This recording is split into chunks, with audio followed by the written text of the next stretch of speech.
Warga sebuah desa dibuat ketakutan oleh kemunculan sosok pocong misterius yang selalu datang tengah malam. Modusnya sederhana namun mengerikan, mengetuk pintu rumah warga saat semua orang sedang terlelap. Siapapun yang melihatnya memilih bersembunyi karena mengira itu makhluk gaib.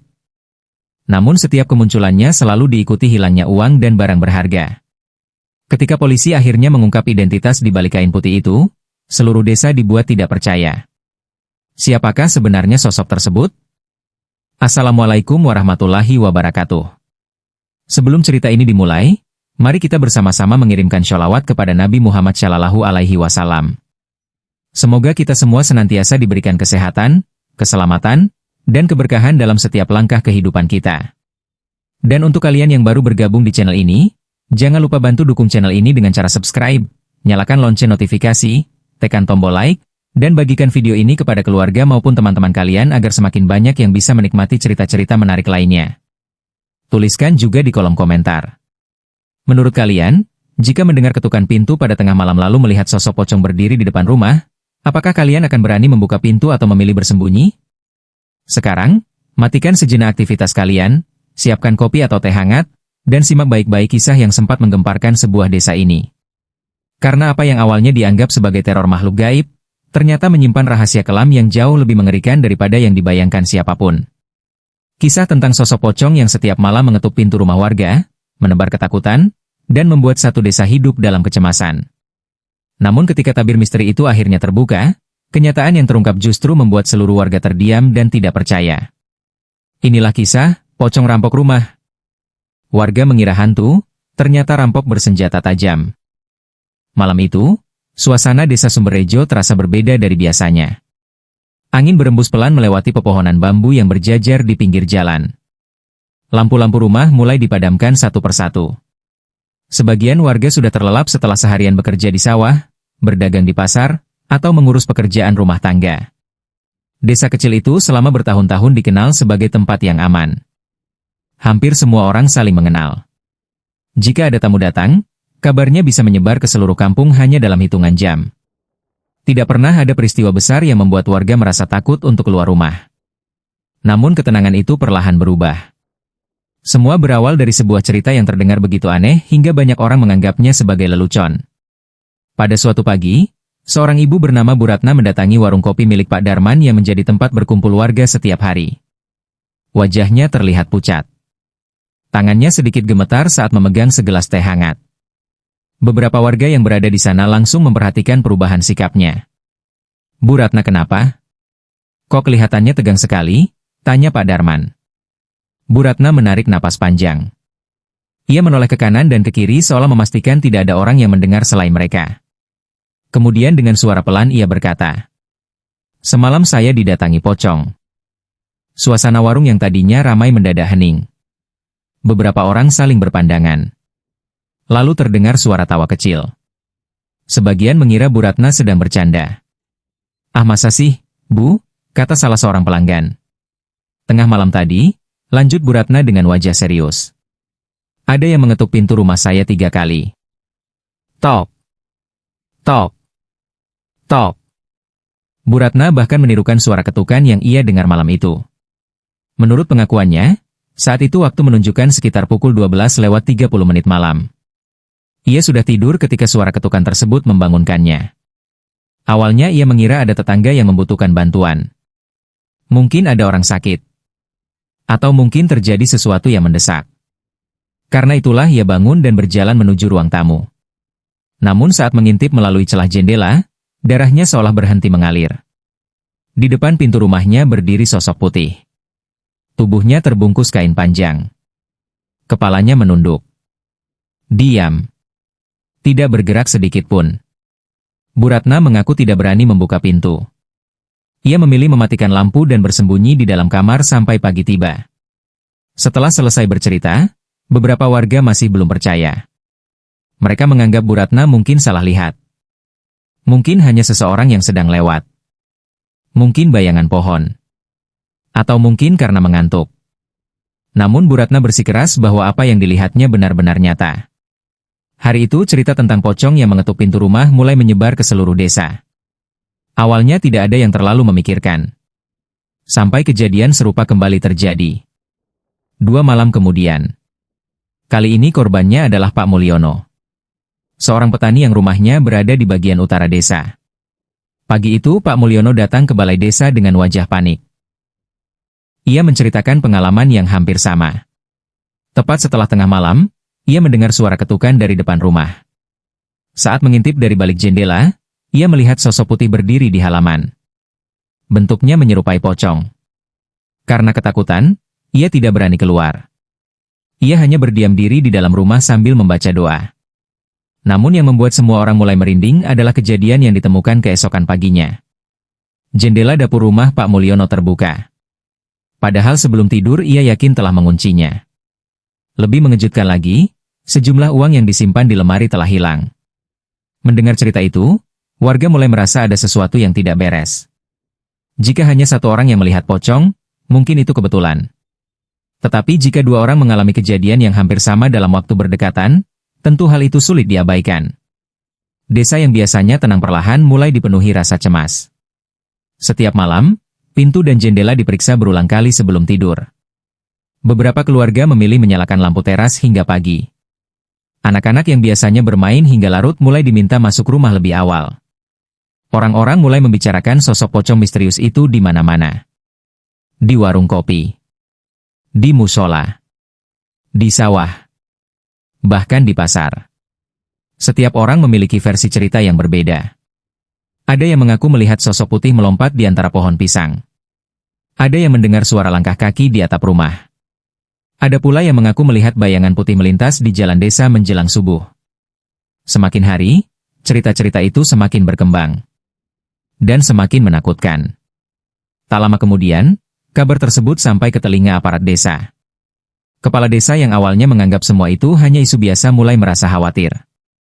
Bukan karena percaya pada cerita pocong, melainkan karena ketakutan warga yang terus meningkat. Suatu malam, ia mengadakan pertemuan darurat di balai desa. Puluhan warga hadir. Suasana pertemuan terasa tegang. Semua orang ingin mengetahui apa yang sebenarnya sedang terjadi. Beberapa warga mendesak agar dilakukan ronda malam secara bergiliran. Sebagian lainnya meminta bantuan tokoh agama untuk mengadakan doa bersama.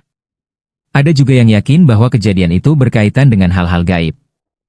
Perdebatan berlangsung cukup lama. Namun tidak ada seorang pun yang mampu memberikan jawaban pasti. Di tengah kebingungan itu, kejadian lain kembali terjadi. Kali ini lebih mengejutkan. Rumah seorang pedagang sembako bernama Pak Surya menjadi sasaran. Menurut kesaksiannya, ia mendengar ketukan pintu sekitar pukul 1 dini hari. Ketukan itu terdengar pelan, namun terus berulang. Tok, tok, tok. Karena penasaran, Pak Surya mengintip melalui jendela. Dan lagi-lagi ia melihat sosok putih berdiri di depan rumah. Persis seperti yang diceritakan warga sebelumnya. Namun ada satu hal yang membuatnya berbeda. Pak Surya mengaku melihat kilatan cahaya logam dari balik kain putih tersebut. Seperti pantulan benda tajam yang terkena cahaya lampu jalan. Pengakuan itu membuat suasana desa berubah total. Jika sebelumnya warga hanya takut pada sosok misterius yang dianggap hantu, kini muncul dugaan lain yang jauh lebih mengkhawatirkan. Bagaimana jika sosok itu bukan makhluk gaib? Bagaimana jika ada seseorang yang sengaja menyamar? Dan yang lebih mengerikan lagi, bagaimana jika orang itu membawa senjata? Kabar tersebut menyebar sangat cepat. Dalam hitungan hari, berita tentang pocong misterius yang mengetuk pintu rumah warga menjadi pembicaraan utama di wilayah sekitar. Warga desa tetangga mulai mendengar kisah tersebut. Beberapa orang datang hanya untuk mencari tahu kebenarannya. Media sosial lokal dipenuhi berbagai unggahan. Ada yang percaya.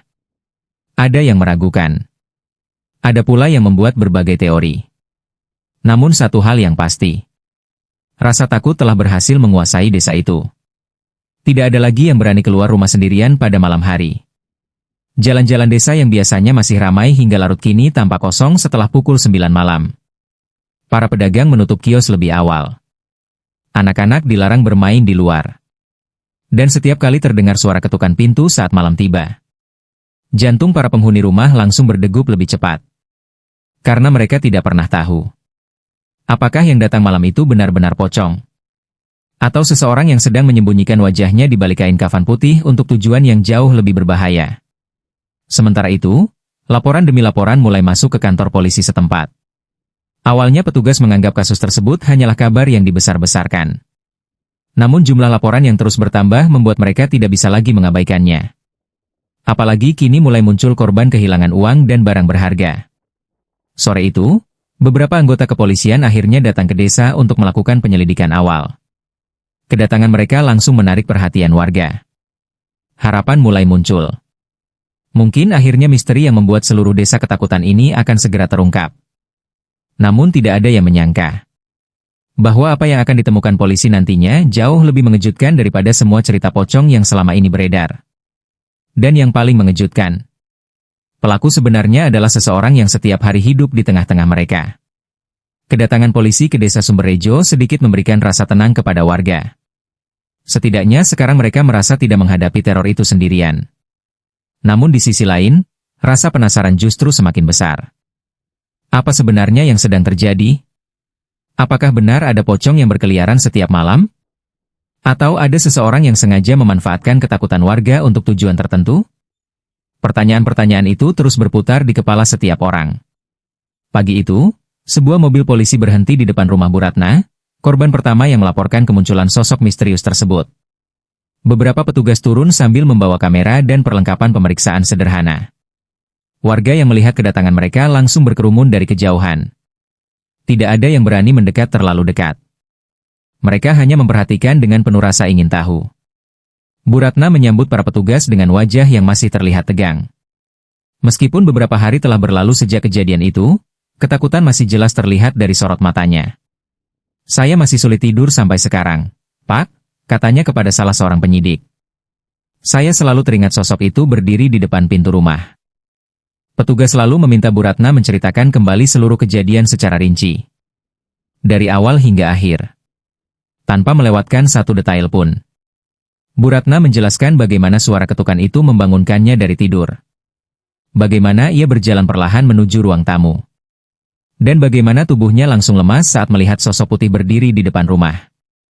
Penyidik mencatat setiap keterangan dengan teliti. Namun ada satu hal yang menarik perhatian mereka. Bu Ratna mengaku mendengar suara langkah kaki setelah sosok itu menghilang dari depan pintu. Langkah kaki tersebut terdengar bergerak ke samping rumah, menuju bagian belakang bangunan. Informasi itu membuat para petugas segera melakukan pemeriksaan di sekitar rumah. Mereka memeriksa halaman, melihat pagar, memeriksa jendela, dan mencari kemungkinan jalur yang digunakan pelaku. Tidak butuh waktu lama hingga salah seorang petugas menemukan sesuatu yang menarik. Di tanah yang masih agak lembab dekat kebun belakang rumah, terdapat bekas jejak sepatu. Jejak itu memang tidak terlalu jelas. Namun cukup untuk menunjukkan bahwa seseorang pernah berjalan di sana. Petugas lain segera mendokumentasikan temuan tersebut. Kalau ini pocong sungguhan, kenapa ada jejak sepatu? Gumam salah satu polisi. Kalimat itu tidak sengaja terdengar oleh beberapa warga yang berada di dekat lokasi. Mereka saling berpandangan. Untuk pertama kalinya, muncul kemungkinan bahwa sosok yang selama ini ditakuti bukanlah makhluk gaib, melainkan manusia biasa. Meski demikian, polisi belum ingin mengambil kesimpulan terlalu cepat. Penyelidikan harus dilakukan lebih dalam. Setelah selesai memeriksa rumah Bu Ratna, tim bergerak menuju rumah Pak Mulyono. Korban kedua yang mengalami kejadian serupa. Rumah Pak Mulyono berada sekitar 1 kilometer dari rumah Bu Ratna. Letaknya agak terpencil dibandingkan rumah-rumah lain. Di belakang rumah hanya ada kebun singkong dan area persawahan yang luas. Saat polisi tiba, Pak Mulyono langsung menunjukkan jendela dapur yang sebelumnya ditemukan terbuka. Jendela itu memang tampak memiliki bekas goresan kecil pada bagian penguncinya. Tidak terlalu mencolok, namun cukup mencurigakan. Penyidik mulai memeriksa lebih teliti. Mereka menemukan tanda-tanda bahwa jendela tersebut kemungkinan pernah dibuka menggunakan alat tertentu. Bukan dibuka dari dalam rumah. Temuan itu membuat dugaan tindak kriminal semakin kuat. Apalagi setelah Pak Mulyono menjelaskan bahwa sejumlah uang tabungannya hilang pada malam yang sama. Kalau memang pocong, buat apa mengambil uang? Kata salah seorang warga yang ikut menyaksikan pemeriksaan. Tidak ada yang menjawab. Namun pertanyaan itu terus terngiang di benak semua orang. Siang itu, Polisi mulai menyusun pola kejadian. Korban mendengar ketukan pintu. Korban melihat sosok pocong. Korban ketakutan dan tidak berani keluar rumah. Kemudian beberapa saat setelahnya terjadi pencurian. Pola tersebut terus berulang.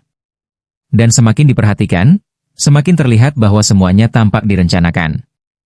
Seolah-olah ada seseorang yang sengaja menciptakan rasa takut terlebih dahulu sebelum melakukan aksinya.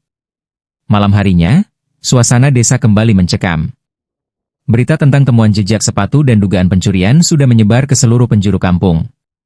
Banyak warga yang mulai berjaga di depan rumah masing-masing. Sebagian membawa senter.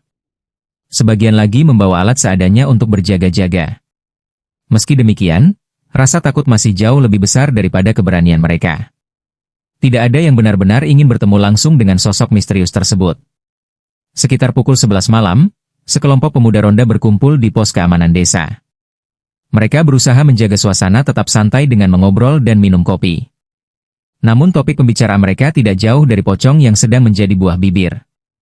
"Aku sih yakin itu manusia," kata Roni, salah seorang pemuda. "Kalau hantu mana mungkin nyuri uang?" "Tapi kenapa banyak yang bilang bentuknya benar-benar pocong?" sahut temannya. "Itu yang bikin aneh." Percakapan mereka terhenti ketika seekor anjing tiba-tiba menggonggong keras dari arah utara desa. Semua langsung menoleh. Suasana mendadak sunyi. Angin malam terasa lebih dingin dari biasanya. Beberapa menit berlalu tanpa kejadian apapun. Hingga akhirnya mereka kembali melanjutkan obrolan. Namun jauh di dalam hati, tidak ada satupun dari mereka yang benar-benar tenang. Sementara itu, di rumahnya, Bu Ratna kembali mencoba tidur lebih awal. Namun trauma yang ia alami membuatnya sulit memejamkan mata. Setiap suara kecil terdengar begitu jelas. Derit pintu. Suara dedaunan. Bahkan suara cicak di dinding. Semuanya membuat jantungnya berdegup lebih cepat.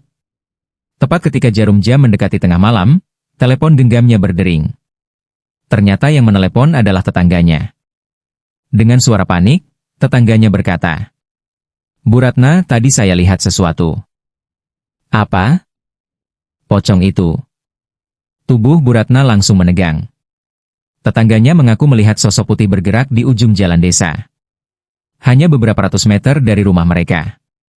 Informasi tersebut segera diteruskan kepada kelompok ronda dan pihak kepolisian yang masih berada di desa. Beberapa petugas langsung menuju lokasi yang dimaksud. Mereka menyusuri jalan gelap dengan bantuan senter. Setiap sudut diperiksa dengan hati-hati. Namun ketika sampai di lokasi, tidak ada siapapun di sana. Yang tersisa hanyalah jalan tanah yang sepi dan suara jangkrik yang bersahutan. Meski gagal menemukan sosok misterius itu, polisi mendapatkan sesuatu yang jauh lebih menarik. Di dekat semak-semak pinggir jalan, mereka menemukan bekas pijakan yang masih baru. Dan sekali lagi, bentuknya adalah jejak sepatu. Bukan jejak kaki telanjang. Bukan pula sesuatu yang tidak wajar. Jejak manusia. Temuan tersebut semakin memperkuat dugaan bahwa teror pocong sebenarnya hanyalah penyamaran. Namun siapa pelakunya? Dan mengapa ia melakukan semua ini? Pertanyaan itu masih belum memiliki jawaban. Keesokan harinya, polisi mulai mengumpulkan seluruh kesaksian warga.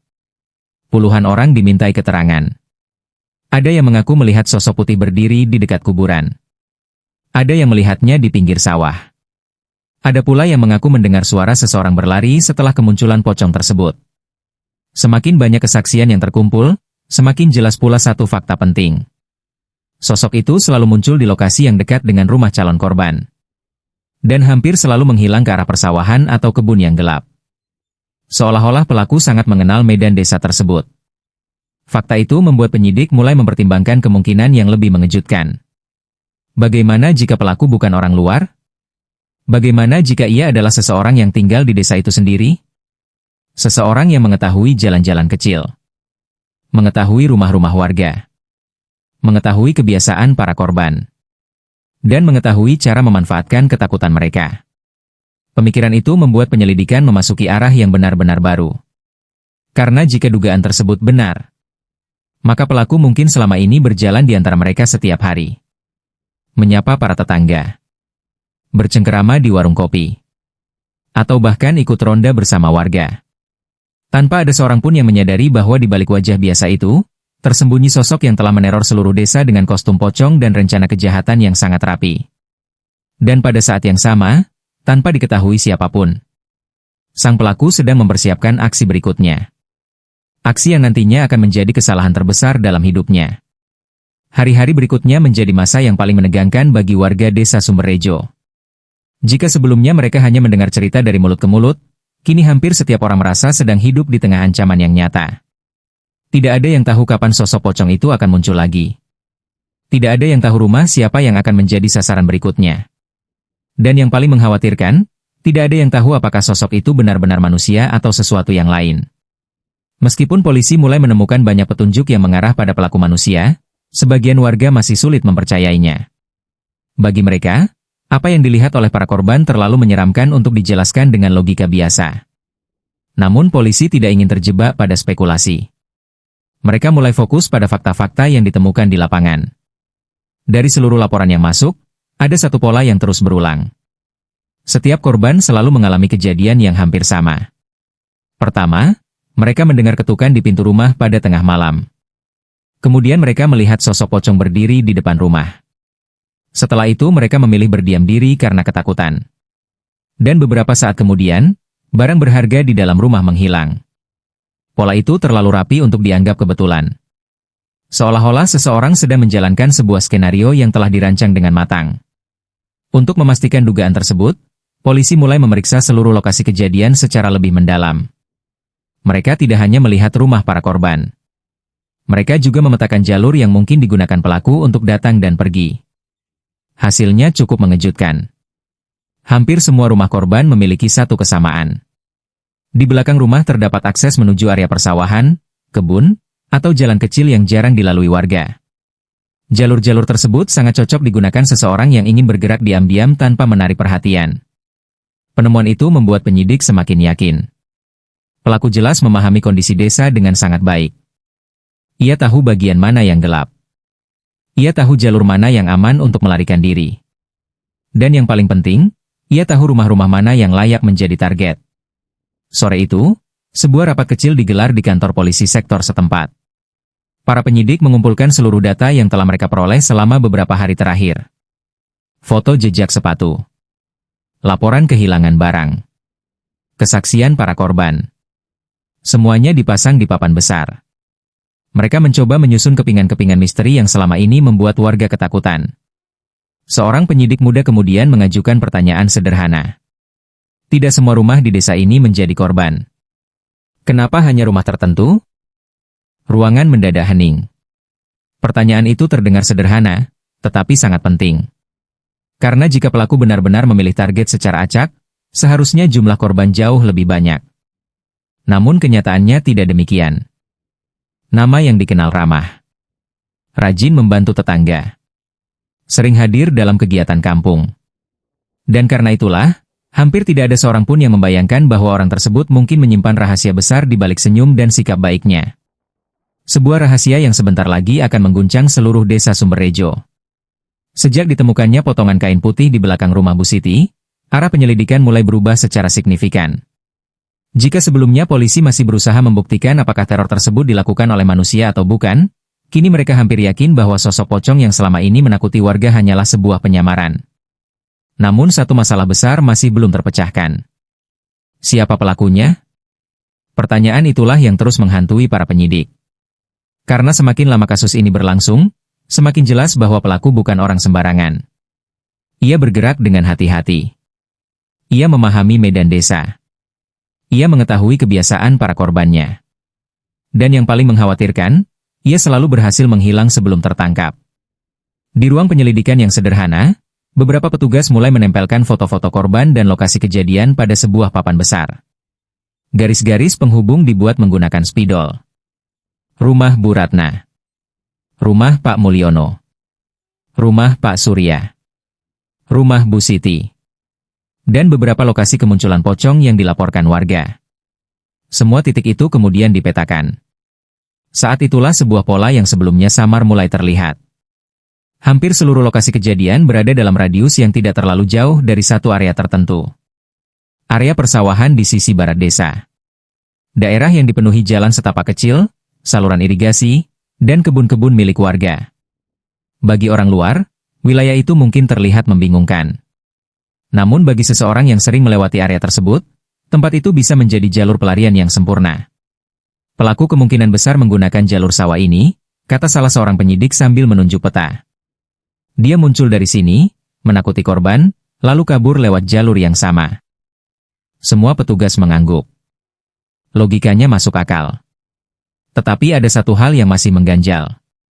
Jika benar pelaku berasal dari desa itu sendiri, bagaimana mungkin tidak ada seorang pun yang mengenalinya?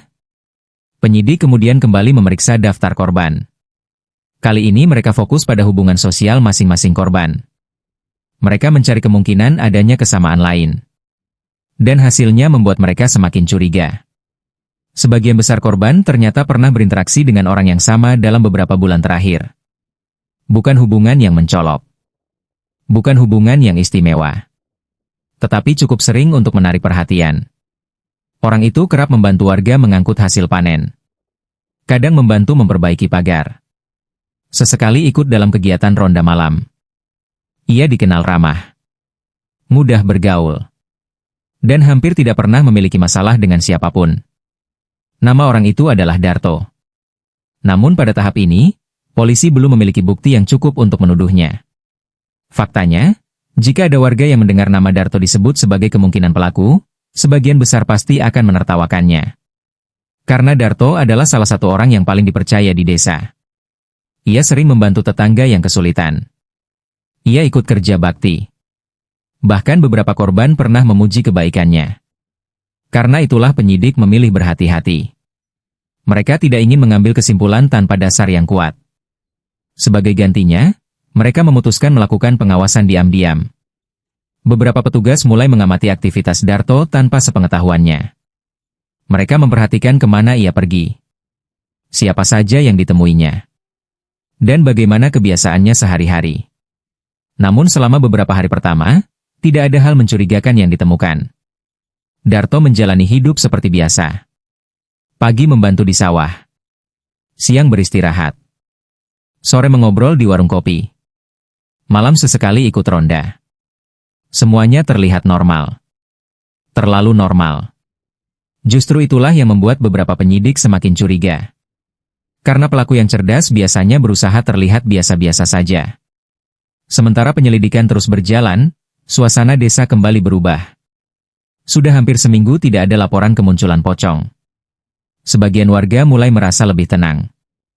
Anak-anak kembali bermain hingga sore. Warung-warung kembali ramai. Dan beberapa orang mulai percaya bahwa teror tersebut telah berakhir. Namun polisi memiliki pandangan berbeda. Mereka justru merasa pelaku sedang menunggu. Menunggu saat yang tepat untuk kembali beraksi. Karena berdasarkan pola sebelumnya, pelaku tidak pernah benar-benar berhenti. Ia hanya memilih waktu yang paling aman. Dan dugaan itu ternyata benar. Pada suatu sore menjelang akhir pekan, seorang warga datang tergesa-gesa ke kantor polisi. Wajahnya tampak cemas. Dengan napas terengah-engah ia mengaku baru saja mendengar sesuatu yang menarik. Menurut keterangannya, ada seseorang yang melihat sosok berpakaian putih memasuki area persawahan pada malam sebelumnya. Bukan di dekat rumah korban. Melainkan di dekat sebuah gubuk kosong yang sudah lama tidak digunakan. Informasi itu langsung ditindaklanjuti. Malam harinya, beberapa petugas mendatangi lokasi tersebut secara diam-diam. Mereka memeriksa gubuk tua yang dimaksud. Bangunannya sederhana.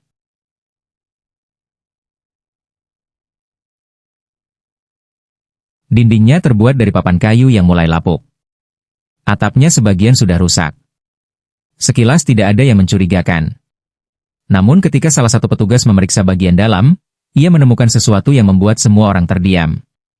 Di sudut ruangan terdapat beberapa potongan kain putih. Warnanya sama dengan kain yang ditemukan di rumah Bu Siti. Selain itu ada bekas tapak sepatu di lantai tanah yang masih cukup jelas. Temuan itu menjadi petunjuk terbesar yang pernah mereka dapatkan sejak penyelidikan dimulai. Untuk pertama kalinya, polisi menemukan lokasi yang kemungkinan digunakan pelaku. Meski demikian, mereka masih membutuhkan bukti yang lebih kuat. Karena itu mereka memutuskan untuk tidak langsung bertindak. Sebaliknya, mereka menyusun sebuah rencana. Rencana yang berisiko. namun berpotensi mengakhiri seluruh teror yang selama ini menghantui warga. Mereka akan memasang pengawasan tersembunyi di beberapa titik rawan. Beberapa anggota polisi akan menyamar sebagai warga biasa. Sebagian lainnya berjaga di sekitar area persawahan. Dan yang terpenting, mereka akan menunggu pelaku melakukan kesalahan. Malam demi malam berlalu. Operasi pengintaian dimulai tanpa sepengetahuan sebagian besar warga. Para petugas bergantian berjaga hingga dini hari. Mereka bersembunyi di balik semak-semak. Di dekat jalan setapak. Di sekitar rumah-rumah yang dianggap berpotensi menjadi target berikutnya. Udara malam terasa dingin. Nyamuk terus berdatangan. Namun tidak ada seorang pun yang mengeluh. Karena mereka tahu bahwa pelaku bisa muncul kapan saja. Lalu pada malam keempat pengintaian, sesuatu akhirnya terjadi. Sekitar pukul 12:30 malam, salah seorang petugas yang berjaga di ujung desa mendengar suara yang sangat familiar. Tok, tok, tok. Suara ketukan pintu. Pelan, namun jelas. Petugas itu langsung menegang. Ia segera memberi kode melalui alat komunikasi kepada tim lain. Semua anggota bergerak ke posisi masing-masing. Jantung mereka berdegup lebih cepat. Karena inilah momen yang telah mereka tunggu selama berhari-hari. Dari kejauhan, di bawah cahaya bulan yang redup, sebuah sosok putih perlahan muncul dari balik pepohonan. Tubuhnya terbungkus kain panjang. Kepalanya tertunduk. Persis seperti yang selama ini digambarkan para korban. Sosok pocong itu akhirnya kembali. Dan kali ini, polisi sudah siap menyambutnya. Malam itu, udara di desa Sumberrejo terasa jauh lebih dingin daripada biasanya. Bahkan suara jangkrik yang biasanya memenuhi malam seolah menghilang.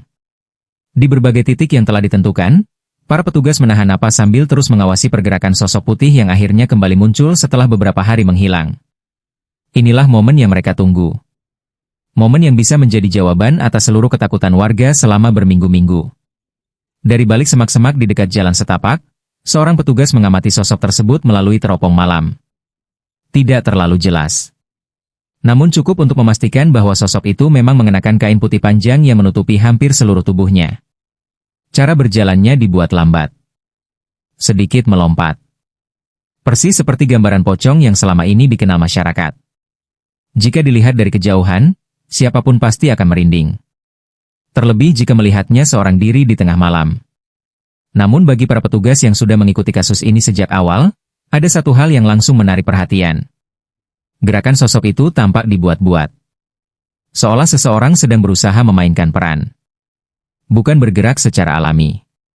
Target terlihat, bisik salah seorang petugas melalui alat komunikasi. Semua tim siaga. Perintah itu langsung diteruskan ke seluruh anggota yang tersebar di berbagai titik. Tidak ada yang bergerak tergesa-gesa.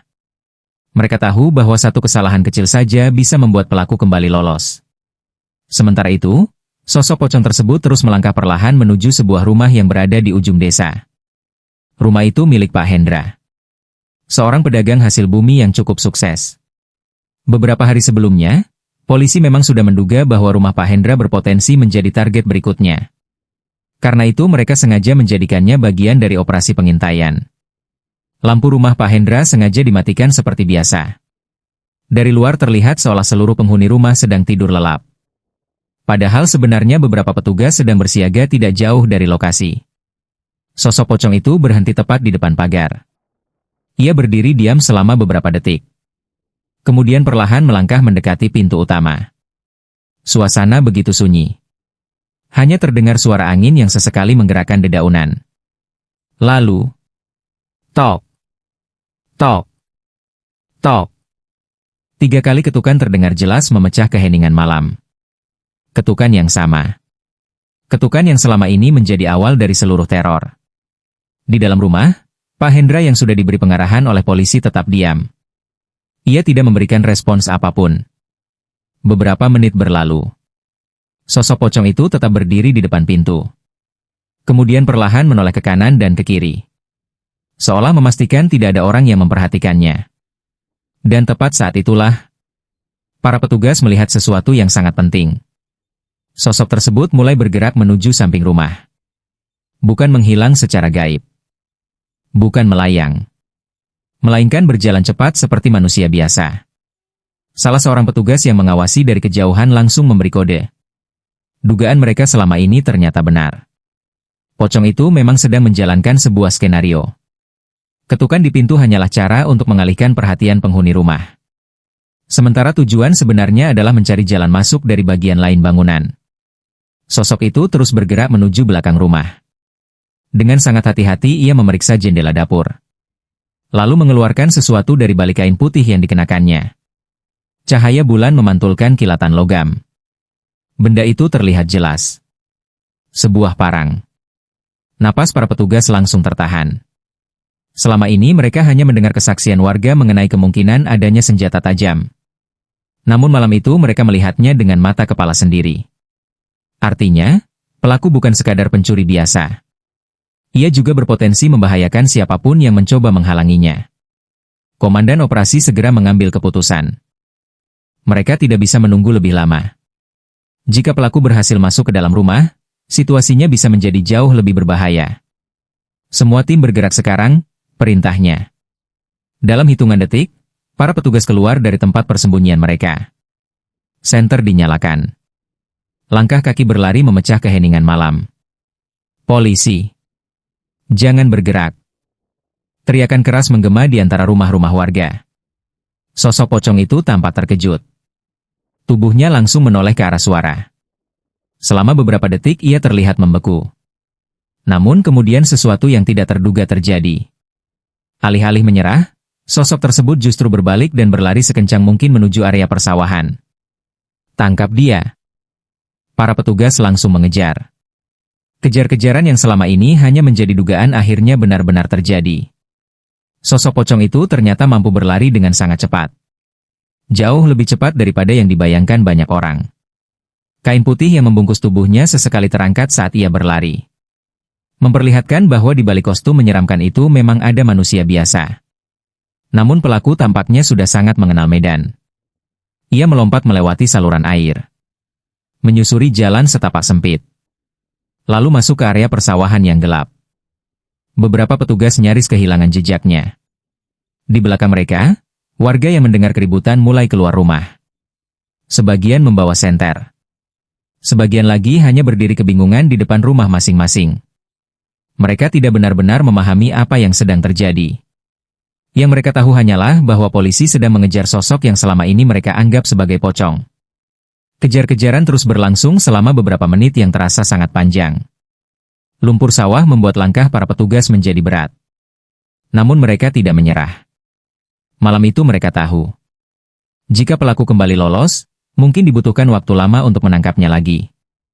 Di tengah pelarian, sosok pocong tersebut tiba-tiba menoleh ke belakang. Melihat para petugas yang semakin mendekat. Dalam keadaan terdesak, ia mengayunkan parang yang dibawanya ke arah salah seorang polisi. Untungnya petugas itu berhasil menghindar. Namun kejadian tersebut membuat situasi menjadi jauh lebih berbahaya. Kini tidak ada lagi keraguan. Pelaku benar-benar siap menggunakan senjata untuk melindungi dirinya. Dan itu berarti penangkapan harus segera dilakukan. Beberapa petugas mencoba memotong jalur pelarian. Yang lain terus mengejar dari belakang. Perlahan ruang gerak pelaku semakin sempit. Ia mulai terlihat panik. Langkahnya tidak lagi seteratur sebelumnya. Napasnya mulai terdengar berat. Kemudian, di dekat saluran irigasi yang cukup dalam, sebuah kesalahan fatal terjadi. Saat mencoba melompati pematang sawah yang licin, kaki pelaku terpeleset. Tubuhnya kehilangan keseimbangan. Dan dalam sekejap ia terjatuh ke dalam saluran irigasi. Suara benturan keras terdengar di tengah malam. Kesempatan itu langsung dimanfaatkan para petugas. Mereka bergerak cepat mengepung lokasi. Parang yang sempat dipegang pelaku terlepas dan jatuh ke air. Tidak ada lagi jalan untuk melarikan diri. Beberapa detik kemudian, pelaku berhasil dilumpuhkan. Tangannya diborgol. Tubuhnya masih terbungkus kain putih yang selama ini menjadi sumber ketakutan seluruh desa. Sementara itu, warga mulai berdatangan ke lokasi. Jumlah mereka semakin banyak. Rasa penasaran mengalahkan rasa takut.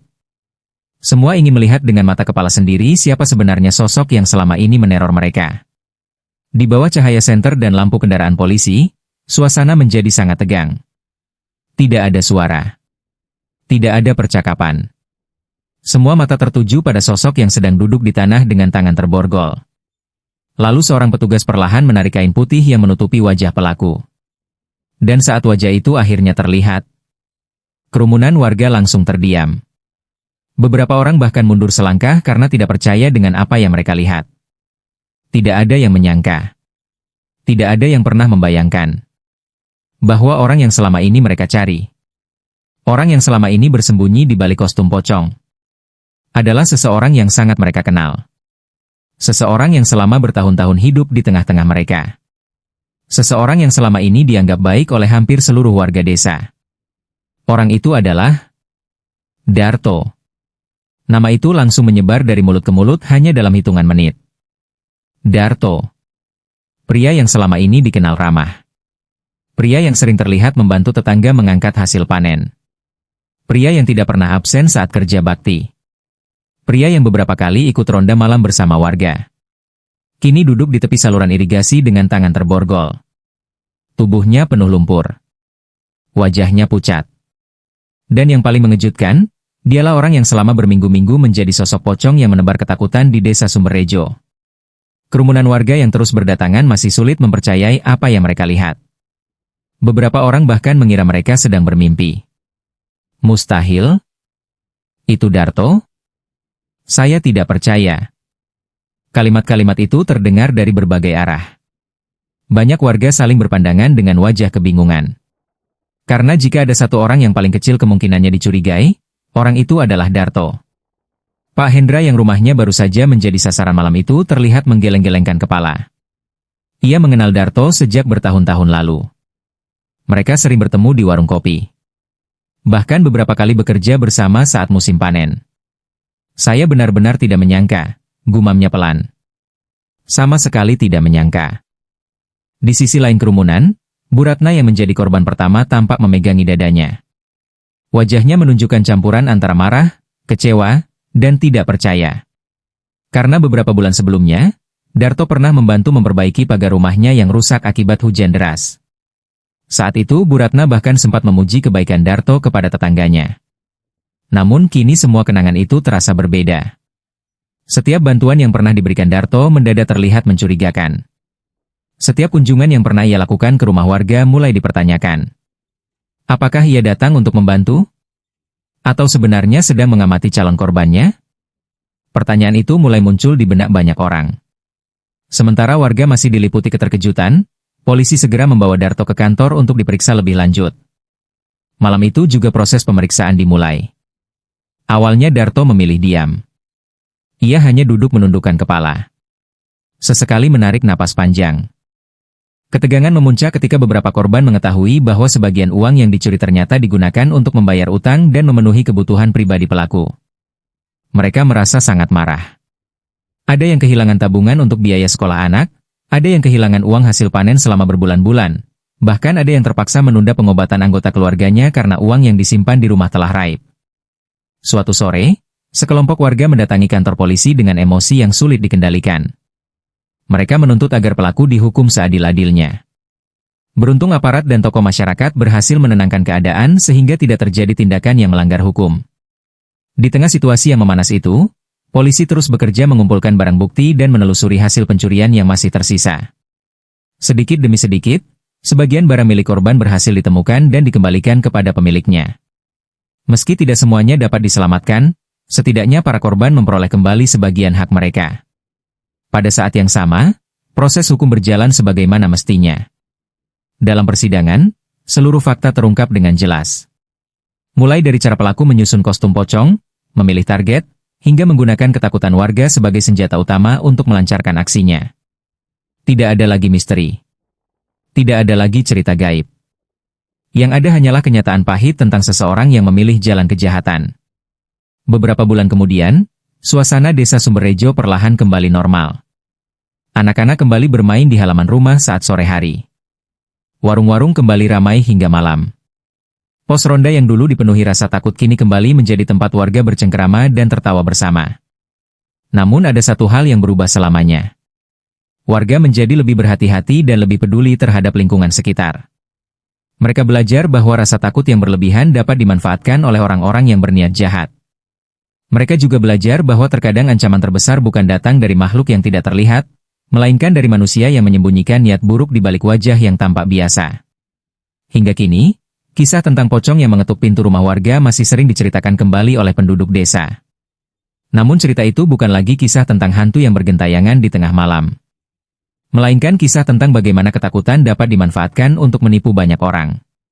Dan bagaimana sebuah kebenaran, meskipun tersembunyi rapat di balik kain putih dan wajah yang dikenal baik, pada akhirnya akan terungkap juga. Karena secerdik apapun seseorang menyusun tipu daya, dan selama apapun ia berhasil bersembunyi, kebohongan tidak akan bisa bertahan selamanya. Cepat atau lambat, kebenaran akan menemukan jalannya sendiri untuk muncul ke permukaan. Demikianlah kisah tentang pocong rampok rumah. Warga mengira hantu, ternyata penjahat bersenjata tajam. Dari cerita ini kita bisa mengambil pelajaran bahwa tidak semua hal yang terlihat menyeramkan berasal dari dunia gaib. Terkadang ancaman yang sesungguhnya justru datang dari manusia yang memanfaatkan ketakutan orang lain demi keuntungan pribadi. Jika kalian menyukai cerita seperti ini, jangan lupa dukung channel ini dengan menekan tombol like, subscribe, dan aktifkan lonceng notifikasi agar tidak ketinggalan cerita-cerita menarik lainnya. Dan sekarang tuliskan pendapat kalian di kolom komentar. Menurut kalian, apakah warga terlalu mudah percaya pada hal mistis, atau memang pelaku sangat cerdas dalam memanfaatkan ketakutan masyarakat? Terima kasih sudah menyimak sampai akhir. Wassalamualaikum warahmatullahi wabarakatuh.